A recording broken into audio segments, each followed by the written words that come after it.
Okay, so this is the next step for the sourdough process. So I'm gonna show you what it looks like, or how to know that it's completely done, like it's kneaded well enough and you have good structure in the dough. So when it's done, when you after about 15 minutes, just take a little piece of it like that, and just kind of, I'm gonna try to do it so you guys can see it, but so you're gonna take it and you're just gonna get it and see if you can create like a window, so you can kind of spread it, and then you're kind of stretching it. And I kind of messed up there, but so you're stretching it and trying to create a window with the dough. Like, see how that's kind of stretching, but it's not, well, so I'm able to stretch it without it tearing in the center. So you're just stretching it, trying to stretch it. It probably could go a little longer, because it's not exactly a window. Like, you should be able to take some of it and then really spread it to the point where you can kind of almost see through it, and yet it doesn't tear. So that's actually pretty good. So you can kind of see how that's spreading pretty decently and it's not tearing. So I'd say it's done. So that's done, and then you're gonna take it out.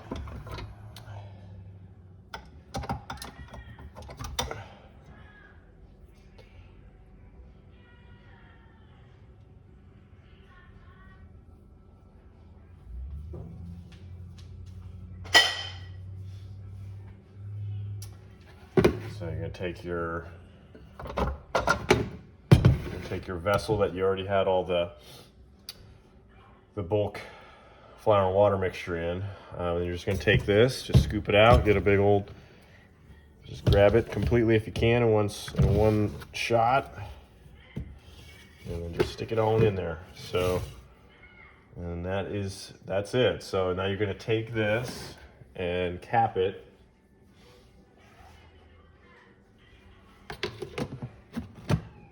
And that's the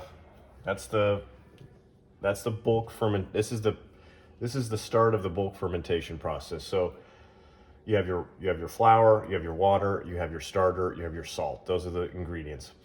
You're gonna, once all that's in, it's mixed and it's kneaded well, you're just gonna take this vessel and then you're gonna put it on the counter at room temperature and let it sit for, usually I let it sit for probably about 10, 12, maybe even 24 hours. It just depends on the ambient temperature of the room.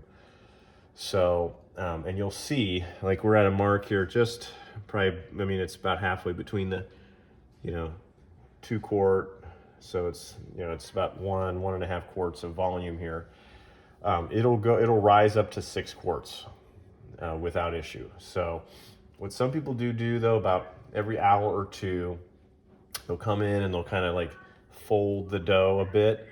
And you can do that, and it does probably produce a better loaf, but I don't think it's that necessary. It's kind of a pain to come in and just fold it every couple of hours, and I don't know. I've done that, and I just don't think it's that necessary of a step, to be honest. It does probably make it a little bit better loaf of bread, but it's not necessary in my opinion. I'll show you how it's supposed to be done, and if you want to do it, you can do it, but I typically don't do it, and my loaves of bread turn out really well. So that's it for this step. You're just gonna, again, let it sit on the counter until it rises to a point. Usually, again, you're gonna have somewhere, between 5 and 6 quarts of volume of dough from this point. It rises that much. It'll be very airy, very bubbly, and that's when you know it's done.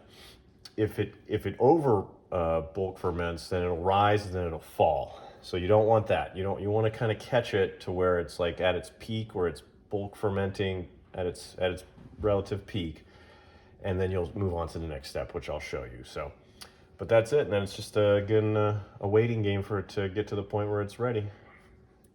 So.